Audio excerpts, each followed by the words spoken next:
우리는 지금까지 약 한 달을 죄에 대해서만 이야기를 해왔습니다. 그리고 여러분은 어떻게 생각하실지 모르겠어요. 죄 이야기 좀 이제 그만하셨으면 좋겠다고 생각을 하실 수도 있고요. 근데 정말 약속합니다. 오늘까지가 끝입니다. 네.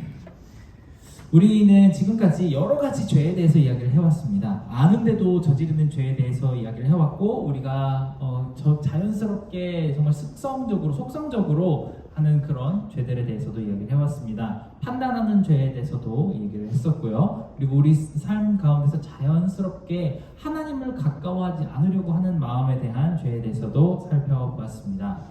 이런 말씀을 보고 묵상하고 되짚어보면서 우리 마음속에 사실 와 기쁘다 이런 생각이 들지는 않았을 거라고 생각을 합니다. 대신 하나님의 말씀은 여러분들에게 늘 기쁘다, 감사하다, 위로가 된다 이런 말씀보다 찔린다, 내가 지금 뭔가를 잘못하고 있구나, 내가 조금 더 열심히 하나님 앞으로 다가가야 되겠다라는 생각이 든다면 그것도 하나님 말씀이 여러분에게 하는 아주 소중한 역할입니다.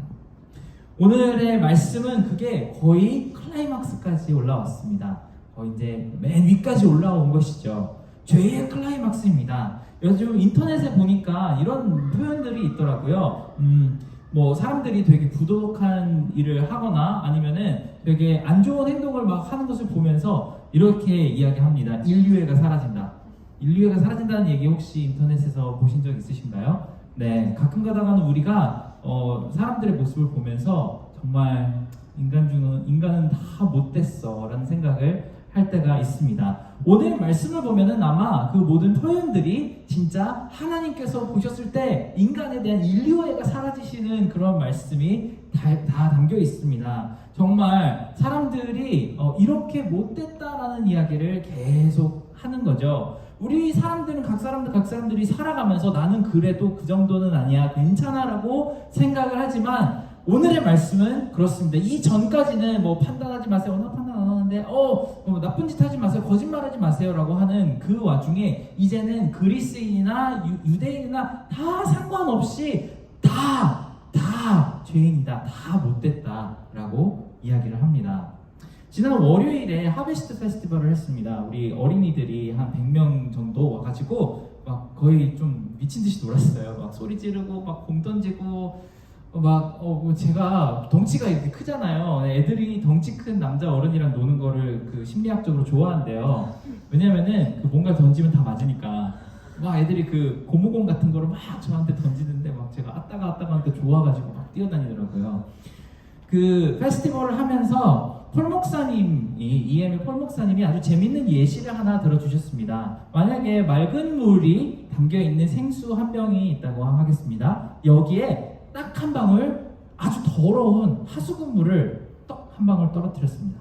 그러면 이 생수를 마실 수 있을까요?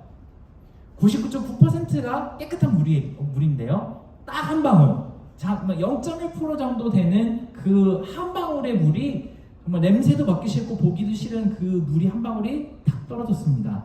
그러면은 우리는 이 물을 마실 수가 없습니다. 아무리 함유량이 적다고 해도 오염된 물을 우리는 입에 댈 수가 없습니다.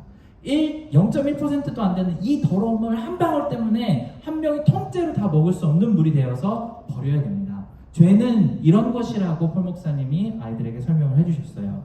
그것이 오늘 말씀에 나오는 한마디에 다 압축이 됩니다. 쓸모없게 됐다, 쓸모없게 되었다고 합니다. 하나님의 보시기에 한 사람 한 사람이 한 사람도 빼놓지 않고 모두가 다 쓸모없게 되었다라고 표현을 합니다.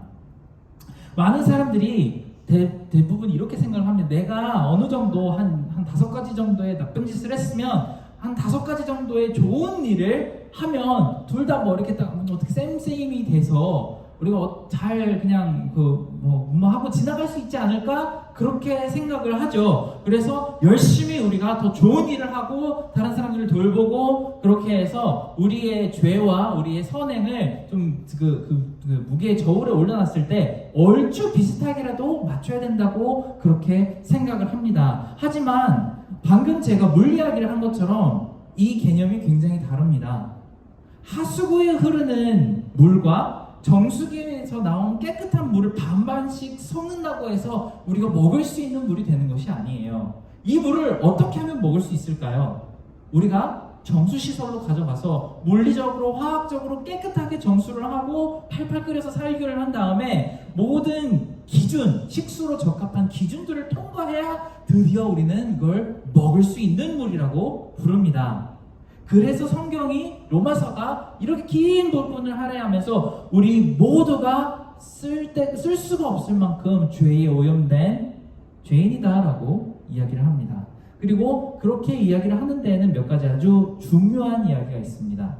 첫 번째는 방금 이야기한 것처럼 하나님의 목적과 계획에 따라 사용하시기에 지금 현재의 우리 상태로는 적합하지 않다라는 것을 가르쳐 주는 것입니다. 이것은 여러분들이 지금까지 교회 여러 번 다녀보셨으면은 막 교회에서 하는 말들 있잖아요. 하나님이 여러분들을 들어 사용하시기 바랍니다라고 하면은 대부분 사람들이 생각하는 건 그겁니다. 막 나가가지고 맨하탄에서 노방전도 하고 아는 친구들 막 교회 데리고 와가지고 여기 앉혀놓고 막 너도 피아노 칠 줄 안다면서 한번 봉사 좀 해봐, 이런 것들을 하나님이 쓰신다라고 생각을 하는데, 사실 하나님이 계획과 목적을 가지고 쓰신다라고 하는 것은 그 의미가 굉장히 다릅니다. 어떤 의미를 가지고 있냐면, 하나님이 우리가 창조하신 목적은 우리가 하나님을 있는 그대로 감사하고 기뻐하고 즐거워하는 데 있습니다. Enjoy God. 하나님을 즐거워하는 것이 가장 첫 번째 목적이고요. 그리고 하나님이 우리를 통해 기뻐하시는 마음, 충분히 사랑을 퍼부어 주시고 그 사랑이 다시 되돌아 올라가는 그런 사랑의 사이클을 만들고 싶어 하시는 것이 하나님의 목적이었어요. 그러니까 우리는 충만히 하나님의 사랑을 받고 하나님께 그 사랑을 돌려드리는 것이 하나님의 가장 큰 목적입니다. 정말 진짜 좋은 부모님과 아이들과의 관계를 하나님이 우리랑 가지고 싶으셨던 거예요. 그것이 하나님의 목적이었는데, 그렇게 하시기에는 우리가 뭔가 너무 쓸모없어졌다고 이야기를 하시는 것이죠.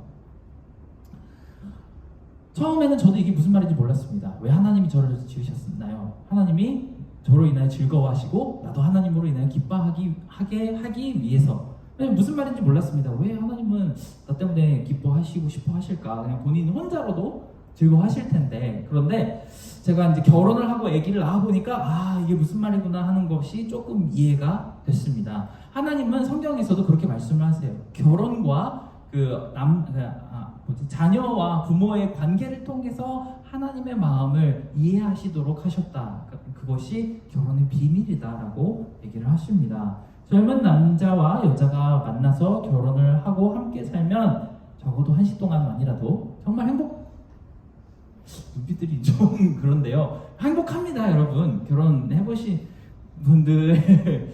네, 결혼을 하면은 정말 좋습니다. 정말 여러 가지 내가 한 명이 더 생긴 것 같아요. 그래서 너무 행복한 생활을 하다가 여기에서 갑자기 아이가 하나 생기면은 정말 몸과 마음은 너무 피곤한데 이 애가 너무 예쁘고 정말 행복한 마음이 듭니다. 애기를 정말 씻기고 먹이고 이렇게 깨끗이 닦아가지고 이렇게 침대 위에 올려놓습니다. 올려놓으면 이렇게 새근새근 자는 모습을 이렇게 보면은 세상에 이렇게 예쁜 존재가 어디 있지 하는 생각이 들 정도로 너무 예뻐요. 내 자식만 예쁜 것 같기는 한데요. 어쨌든 아기를 그렇게 보면은, 특히 자고 있는 아기를 보면 그렇게 이쁩니다. 이걸 깨우고 싶어가지고 쫄쫄 몰라 합니다. 그러다가 이렇게 한번 쓰다듬다가 깨우면은 또 아이고 어떡하지 그러고 다시 재우고 그러는데요. 정말 아이들을 보면서 그 아이가 저의 삶에 꼭 필요한 건 아니에요. 오히려 제가 이 아이 때문에 제가 가지고 있는 많은 리소스에 엄청나게 큰 부분을 할애를 해줘야 돼요. 그래야지 이 아이는 살아남을 수 있는데, 그런데도 불구하고 그것이 전혀 1도 요만큼도 아깝지 않을 만큼 기쁘고 행복하고 즐거운 것이 아이가 나왔을 때 느낄 수 있는 느낌입니다. 지금까지 해봤던 것 중에 제일 좋았던 게 잠든 제 아이를 보는 거였던 것 같아요. 깨지만 않으면 됩니다. 그런데 오늘 하나님의 그런 목적을 우리 사이에서 우리 가운데서 이루시기 위해서는 우리가 좀 많이 부족해졌습니다. 날마다 하나님을 실망시켜드리고 마치 하나님이 없는 것처럼, 그렇게 우리는 하나님이 내 곁에 없는 것처럼 죄를 짓고 살고 있다는 말씀을 하고 있습니다. 오늘 말씀에 율법이 나오고 율법에 비추어 보면 한 사람도 빠짐없이 죄인이라고 부르는 데에는 특별한 목적이 있습니다. 우리가 오늘 이 말씀을 들으면서 정말 하나님 나는 죄인인데 그럼 이제 어떡하죠? 라는 그 마음을 가지게 하려는 목적입니다. 원래 우리가 당신은 죄인입니다 이 거짓말쟁이들아 막 이렇게 얘기를 하면은 다 비판을 하고 여러분들의 자존감을 깎아내리는 데에 그 목적이 있다면 오늘 성경에서 모든 사람들이 다 죄인이라고 이야기를 하는 이유는 여러분들을 비판하고 손가락질하고 주눅들게 해서 앞으로 똑바로 살아야겠다 라는 얘기를 하려고 하는 것이 오늘 성경의 목적이 아니에요. 우리는 너무 그걸 잘 알고 있어요. 내가 얼마나 부족한 사람인지, 내가 얼마나 빠져나가고 싶은 유혹과 죄가 있는데도 불구하고 그게 잘 안 되는지, 내 속에 있는 연약함에서부터 자유로워지고 싶은데 참 그게 잘 안 된다는 사실을 이미 우리는 잘 알고 있습니다. 하나님도 구약에서 백성들에게 너한테 정말 실망이야 라고 하는 말씀들을 굉장히 여러 번 하셨어요. 하나님도 해보실 만큼 해보셨습니다. 홍수로 한 번 사람들을 싹 쓸어버린 적도 있고, 귀한 리더십을 세워본 적도 있고, 여러 선지자들을 보내주셔서 기적도 보여주시면서 이제 그만해 라고 얘기를 해주신 적이 있는데 사람들이 듣지 않습니다. 하지만 오늘의 그 말씀은 구약에서 지금까지 나왔던 너희들 그렇게 살면 안 되라는 말씀과는 맥이 조금 다릅니다. 왜 우리를 한 사람도 빼놓지 않고 다 죄인이라고 하는 그 이유가 있다면, 첫 번째로 우리가 문제를 인식해야 해결책으로 눈을 돌릴 수 있기 때문에 그렇습니다.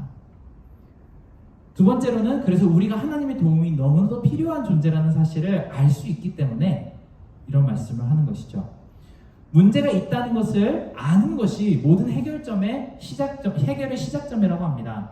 그리고 문제가 있는데도 불구하고 우리가 마치 문제가 없는 것처럼 그렇게 사는 것은 정말 위험하다는 것을 우리가 먼저 인지해야 됩니다. 제가 예전에 옛날에 한국에서 군대에 있을 때 한번 이렇게 사격장 간다고 고속도로를 이렇게 쭉 갔던 적이 있어요. 근데 엄청 큰 트럭이 계란 이렇게 몇백 개를 이렇게 싣고 가더라고요. 근데 막 계속 가는데 갑자기 팅 하더니만 이렇게 계란 그 짐을 이렇게 묶은 그 끈이 팍 이렇게 빠졌어요. 그러더니 조금 있다가 또 다른 그 옆에 끈 하나가 또 팅 하면서 또 올라오더라고요. 그래서 계란이 막 진짜 수천 개가 됐던 것 같은데 그걸 묶는 끈이 두 개가 빡 빠진 거예요. 그때부터 이제 차가 이렇게 커브를 돌 때마다 그 짐이 슉 이쪽으로 쏠렸다가 또 이쪽으로 커브를 돌면 또 저쪽으로 쑥 쏠리는 거예요. 그때부터 이제 차들이 뒤에 차들 옆에 차들 너무 긴장이 돼가지고 빵빵빵빵빵 하면서 막 깜빡이도 반짝반짝 하면서 막 계란 떨어진다 계란 떨어져요 그러는데 그 아저씨는 아마 라디오를 크게 듣고 계셨는지 모르시는 거예요. 끝까지 그냥 빵빵거린다고 승질만 나시는지 운전만 더 난폭해졌습니다. 그러다 결국 무슨 일이 일어났을까요? 큰 급커브가 하나가 나왔는데 차가 뒤에서 앞에서 자꾸 빵빵거리가 짜증이 나서 그런지 그 급커브를 풀스피드로 이렇게 갔습니다. 계란이 와 이렇게 쏟아졌어요. 도로로. 정말 계란이 이렇게 튀어다니는 거 처음 봤습니다. 수천 개의 계란이 와 고속도로에 다 쏟아지고 차들 다 멈추고 난리가 났습니다. 정말 보는 사람 입장에서도 마음이 너무 아팠는데 그 계란이 쏟아지는 거를 백미러로 보는 운전기사의 입장에서는 그 심정이 어땠을까? 과연 상상하기도 어려울 만큼 엄청난 비극이 일어났습니다. 이미 그 끈 풀린 짐이 떨어졌을 때는 늦은 상태죠. 근데 어느 한 사람만이라도 빵빵했을 때 그 기사가 알았었으면은 그 문제를 어떻게든 해결을 할 수가 있었을 것입니다. 갓길로 이렇게 차를 대고 끈을 한 번 더 묶었으면 그런 일이 일어나지 않았을 것이죠. 그런데 왜 이런 일이 일어났을까요? 아무리 옆에서 경고를 해줘도 문제가 있다는 사실을 모르게 되면 사고가 터지게 됩니다. 늘 그렇죠. 우리는 문제가 있다는 것을 알 수 있다면 사고를 막을 수 있지만 문제가 있다는 것을 모를 때에 큰 사고를 당하고 그때 가서 후회해봐야 늦습니다. 오늘 여기서 잠깐 멈추어서 생각을 해봤으면 좋겠습니다. 여러분은 여러분의 인생을, 삶을 하루하루의 여러분의 그 흘러가는 시간들을 놓고 생각을 했을 때 어떤 생각이 드시는지 잘 모르겠습니다. 지금은 내 삶이 좀 괜찮은 것 같고 좀 바쁘긴 한데 내 커리어와 내 학업이 잘 진행되고 있고 사람들과의 관계나 재정이나 아니면 건강에 있어서 그저 뭐 특별히 더 바랄 것 없이 괜찮은 하루하루들이 흘러가고 있을지도 모르겠습니다. 마치 그 계란을 싣고 가는 운전기사가 정말 도로에는 차도 막히지 않고 아무 문제도 없다고 생각을 하는 것처럼 우리도 하루하루를 살아가고 있는 줄 모르겠습니다. 하지만 더 본질적으로는 모든 것이 내 삶 가운데 괜찮지만 하나님과의 관계가 너무 서먹서먹하고 하나님 만나러 가는 모든 시간들이 영 익숙하지 않아서 뻘쭘한 가운데 있지 않은지 한번 되짚어보고 살펴보았으면 좋겠습니다. 성경이 말하기에는 차라리 여러분이 무릎을 꿇고 하나님 너 진짜 지금 너무 힘들어요. 내가 지금 하나님의 도움이 너무나도 필요해요 라고 씨름하고 붙들고 있을 때가 오히려 더 안전한 때라고 이야기를 합니다. 나 하나님 때문에 너무 기뻐요. 나는 언제든지 막 샤워를 할 때나 운전할 때나 걸어갈 때나 막 찬양이 나오고 막 들에 꽃을 봐도 이뻐 보이고 주변에 사람들이 성질물이 내면서 가는 그 표정마저도 사랑스러워요. 이런 마음을 가지고 있다면 가장 이상적이겠지만 제일 최악은 지금 내 삶은 괜찮지만 하나님하고는 좀 어색해요 라고 하는 그 상황이 가장 위험한 상황이라는 사실을 살폈으면 좋겠습니다. 두 번째, 오늘의 말씀을 통해 알아야 되는 것은 우리 모두가 예수님이 그래서 너무나도 많이 필요하다는 사실을 알려주고 있습니다.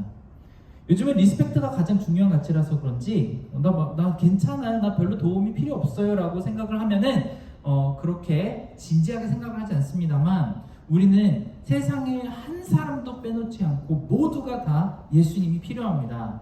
이 말씀은 그래서 여러분 이제 나가서 예수님에 대한 복음을 전합시다 이 이야기가 아닙니다. 지금 이 자리에 앉아 계신 여러분이 예수님이 필요합니다. 지금 당장 필요하고 매일 필요하고 더 깊이 매일 나아가는 그런 필요가 있다는 사실을 알려줍니다. 내가 죄와 싸우고 하나님과 가까워지려면 예수님이 필요합니다. 그분의 말씀이 필요하고 기도 가운데 주시는 이렇게 생생하게 들려오는 인도하심이 필요하고 내 마음이 가득 차오르는 그런 사랑이 너무나도 필요합니다. 왜 예수님만 가지고 내가 모든 것들이 채워진다고 얘기하시나요? 그거 너무 편협한 생각 아닌가요? 하지만 이게 진실입니다. 예수님이 없는 모든 사람들은 성경이 오늘 말씀이 말씀하는 것은 너무 불쌍하고 비참하다는 이야기를 전하고 있습니다. 마치 부모님이 없는 어린아이처럼 애처롭고 한순간 한순간이 위태로운 존재들이라는 사실을 이야기합니다.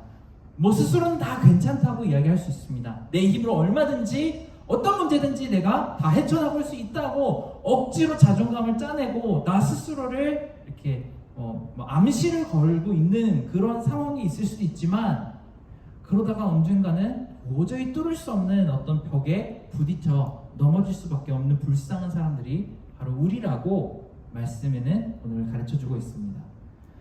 우리가 도덕을 잘 지켜가면서 율법대로 잘 살아보려고 해도 결국은 스스로에게 실망할 수밖에 없고 재능과 죄물로서 내가 가진 걸로 문제를 다 해결해 보려고 해도 문제를 풀어가려고 하면 할수록 더 문제가 더 꼬이고 엉키어가는 것들을 보게 됩니다. 정말 문제가 나아지는 것이 없는 그런 쳇바퀴 속으로 들어가는 경우가 참 많죠. 정말 안타깝게도 그런 우리는 자만심이나 아니면 잠깐 채울 수 있는 만족을 찾아다니면서 위로를 얻으려고 하는 그런 연약한 존재입니다. 그러다가는 염세주의라는 것에 빠지게 됩니다. 그게 뭐냐면요, 어차피 인생이 다 그런데 다들 그런 것들을 받아들이면서 살아야지.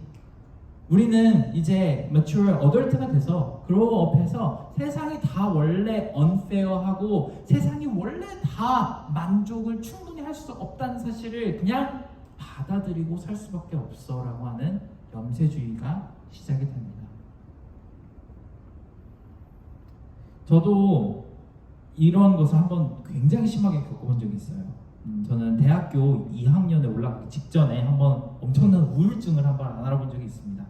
외적인 이유가 하나도 없었어요. 그때는 누가 저한테 뭐 나쁘게 뭐 배신을 한 것도 아니고 괴롭힘을 당한 것도 아니고 좌절을 겪은 일이 있었던 것도 아닌데 정말 심각한 우울증에 한번 빠져본 적이 있습니다. 어떤 뚜렷한 계기가 없었기 때문에 설명을 하기가 굉장히 힘들었는데 그때는 제가 너무 쓸모없는 사람인 것처럼 느껴졌었어요.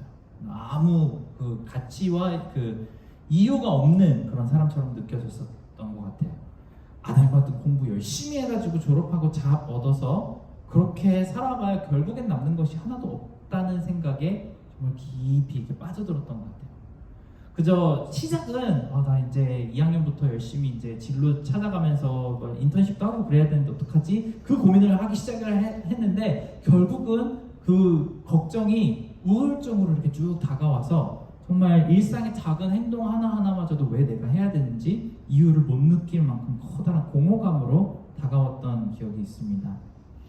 그래서 밥도 안 먹고 잠도 안 자고 진짜 식사를 안 했었던 것 같아요. 한 2달을 밥을 안 먹고 물도 그냥 진짜 병아리 마시듯이 이렇게 마시고 잠을 거의 하루에 2시간도 안 잤던 것 같습니다. 그저 그런 그 긴 시간을 뭘 했냐면요, 의자에 앉아서 해가 뜨고 지는 것을 구경을 했어요. 2달을 그러니까 한 60번을 이렇게 해가 왔다 갔다 하는 거를 본 것 같아요. 아무것도 안 하고 제가 뭐 뼈를 깎는 노력을 기울여서 뭘 해도 아니면 이 의자에 앉아서 인생을 다 보내도 어쨌든 결과가 똑같다는 생각밖에 안 들었던 것 같아요.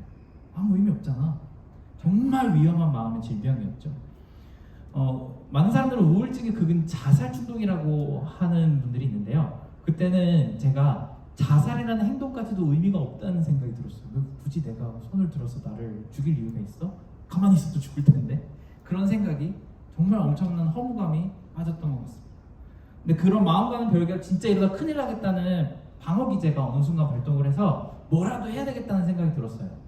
보통은 이러면은 뭐 병원에 찾아가야 되잖아요. 상담사를 찾아가거나. 근데 저는 뭐 그런 생각도 안 들고 기도를 하러 교회를 갔습니다. 교회 가서 새벽 기도의 자리에 앉아서 다른 사람들이 기도를 막 하는 소리들을 들었어요.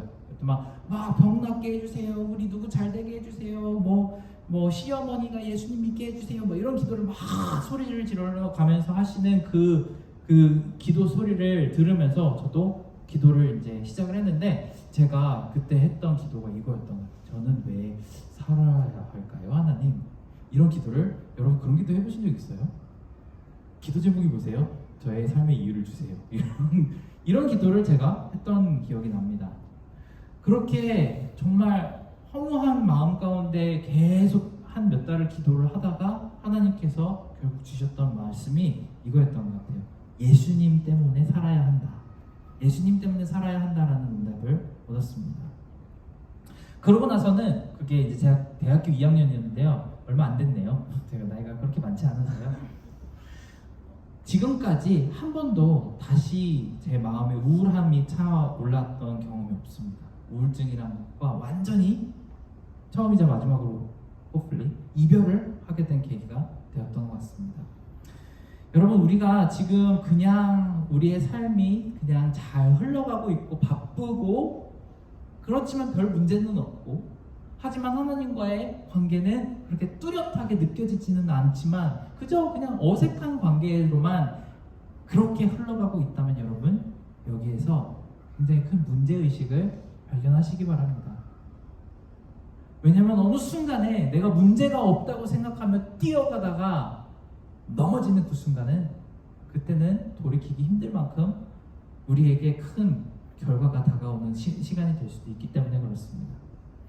원래는 어떻게 되어야 하는지, 하나님은 그 관계를 맺어 나가고 있는 그 사람들에게 무엇을 주시는 분인지를 한번 성경을 통해 잘 살펴봤으면 좋겠습니다. 여러분들은 죄인입니다라고 할 때 나는 죄인이야라고 무릎 꿇고 엎드리라고 하는 말씀과 동시에 다시 일어나서 예수님과 함께 나가자라는 말씀을 함께 포함하고 있습니다. 지금 아무리 잘 살고 있는 것 같아도 삶 속에 뚜렷한 알맹이가 없이 내가 그저 시간에 내 상황에 떼밀려서 가고 있는 것인지, 아니면 날마다 새로운 목표와 힘과 하나님의 따뜻한 온기를 느끼면서 살고 있는지 점검해 보시기 바랍니다. 정말 오늘의 말씀을, 오늘 이 로마서의 3장의 말씀을 한 주 동안 여러 번 읽어보시기를 추천합니다. 다시 한번 읽어보시고, 하나님이 우리 바울의 글을 통해서 우리에게 비판을 하고 계시는 것이 아니고, 너 지금 문제 있어, 여기서부터 돌아와야 해, 내가 너를 위해서 예수님을 통해서 이 엄청나게 큰 사랑을 준비했어 라고 하시는 그 음성을 들으셨으면 좋겠습니다. 우리는 떠밀려가는 인생을 위해서 만들어지지 않았습니다. 예수님과 함께 힘차게 전진하고, 마치 군사들이 앞으로 튀어나가는 것처럼 그렇게 살도록 만들어졌음을 오늘 말씀을 통해서 들으셨으면 좋겠습니다. 우리 함께 찬양 한 곡 했으면 좋겠는데요.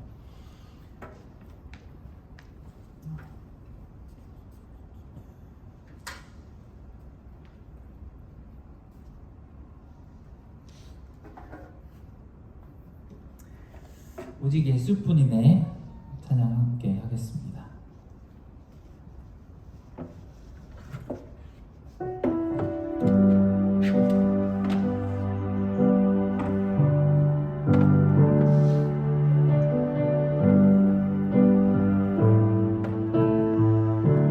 은혜 아니면 살아갈 수가 없네. 은혜 아니면 살아갈 수가 없네. 호흡마저도 다 주의 것이니, 세상 평안과 위로 내게 없어도 예수, 오직 예수뿐이네.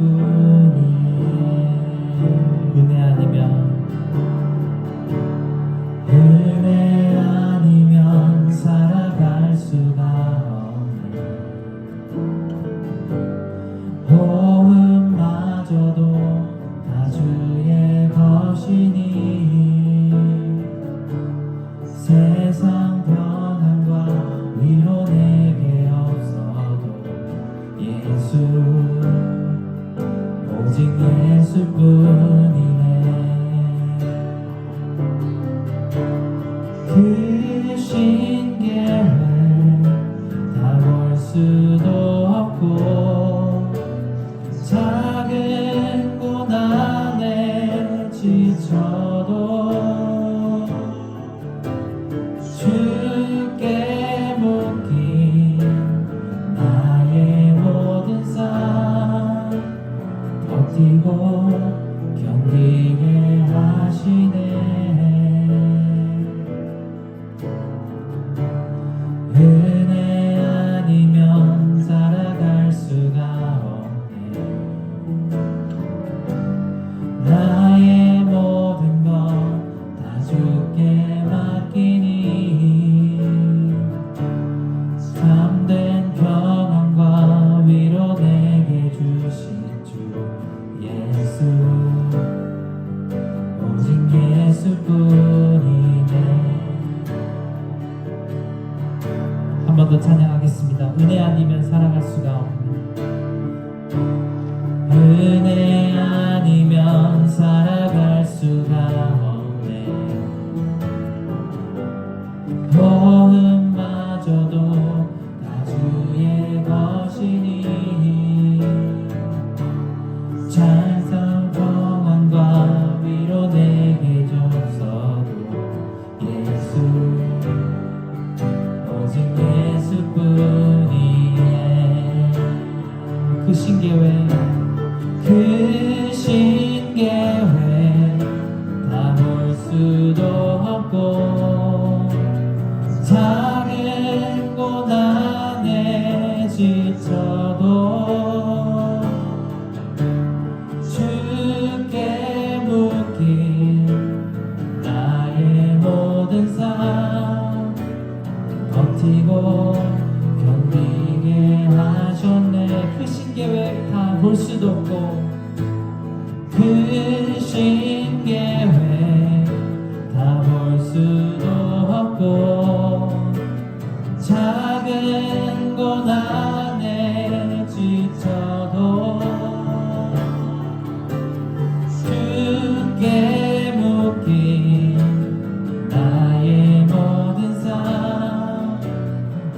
버티고 견디게 하시네.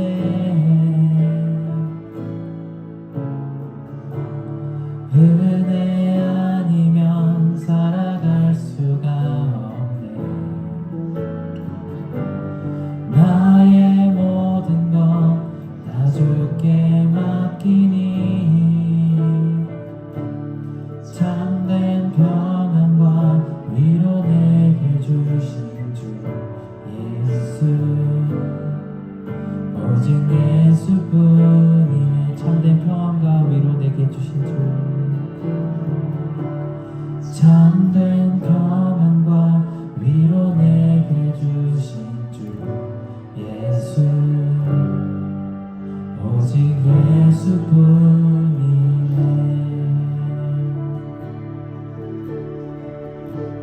우리가 함께 기도로 하나님께 잠깐 나아가고자 합니다. 우리가 삶 가운데 정말 별 문제 없이 떠밀려가는 것 같이 살아가는 그 시간 가운데서 정말 내가 하나님께서 주신 그 은혜와 예수 그리스도를 통해서 우리에게 주시는 사랑을 충분히 누리면서 살아가고 있는지, 아니면은 정말 끈 떨어진 짐처럼 언젠가 큰 삶의 커브를 만났을 때에 우리가 정말 우르르 바닥으로 다 쏟아져 버리듯이 그렇게 우리가 지금까지 붙들고 있었던 것들이 놓쳐지지 않을지, 그것을 하나님 앞에 정말 다시 한번 살펴볼 수 있는 그런 시간을 주시고, 정말 하나님의 눈앞에서 보셨을 때 나는 지금 어디에 있는지, 어떤 상황 가운데 있는지, 정말 하나님과 그 관계는 얼마나 먼 거리에 있는지 한번 함께 하나님께서 보여주실 수 있는 그런 귀한 은혜를 얻어 경험할 수 있도록 함께 같이 기도하도록 하겠습니다. 같이 기도하겠습니다. 하나님 아버지, 하나님 아버지께서 주시는 그 은혜가 충만하게 참하지 않았는데도 불구하고 정말 우리가 인생에 떠밀려가는 대로 살아가고 있는 이 순간 가운데서 하나님의 사랑을 충만히 누리고 있지 못한데도 불구하고 하나님 아버지 정말 괜찮다며 하나님 아버지 마치 문제가 있는데도 없는 것처럼 그렇게 살아가고 있지 않느냐는 하나님 아버지 우리를 알게 마음을 열어주시고 알게 해주시고, 하나님 아버지 하나님 아버지 마치 다가가야 만나는 문제가 있거든 하나님 아버지 정말 겸손히 하나님 아버지 앞에 내려놓고 하나님께 정말 우리 발걸음을 맡기오니 하나님 아버지 정말 인도해 주시옵소서. 정말 겸손한 마음에서 기도할 수 있는 그런 은혜를 내려주시기를 간절히 기도합니다. 하나님 아버지 우리는 정말 하나님이 얼마나 필요한 사람들을 하나님 앞에 구합니다. 하나님 우리 예수 그리스도가 너무나도 필요한 존재들임을 하나님 아버지 앞에 고백드립니다. 나의 모든 연약함과 나의 모든 죄 가운데서도 하나님 아버지 나를 언제나 사랑하시고 나를 이끌어주시고 나를 한 번도 싫어서 버려버리신 적이 없는 하나님을 더욱더 의지할 수 있도록 하나님 아버지 도와주시옵소서. 간절히 부탁드립니다. 하나님 아버지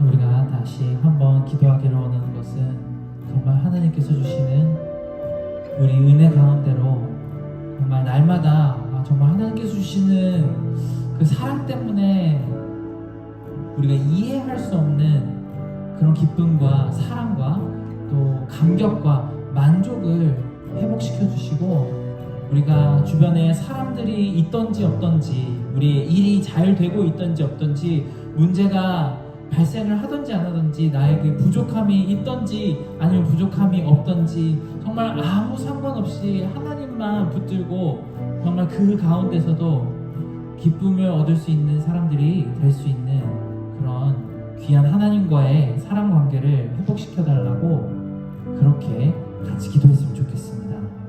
정말 우리 아무 것으로도 뺏을 수 없는 그 기쁨과 충만함을 다시 돌려주시기를 하나님께 같이 기도하겠습니다.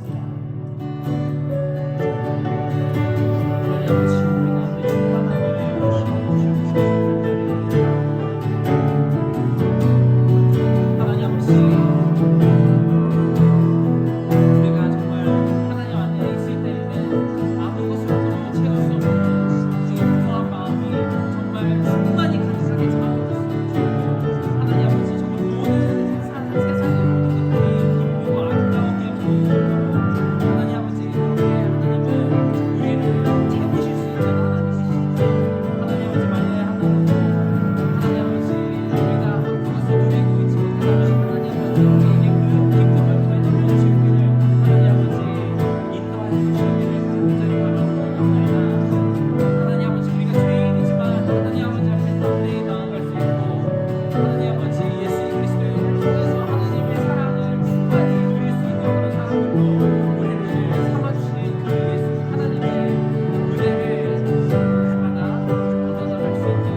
하나님께서 주시는 그 은혜를 충만히 누릴 수 있는 그런 한 주가 될 수 있도록 우리를 인도해 주시기를 원합니다.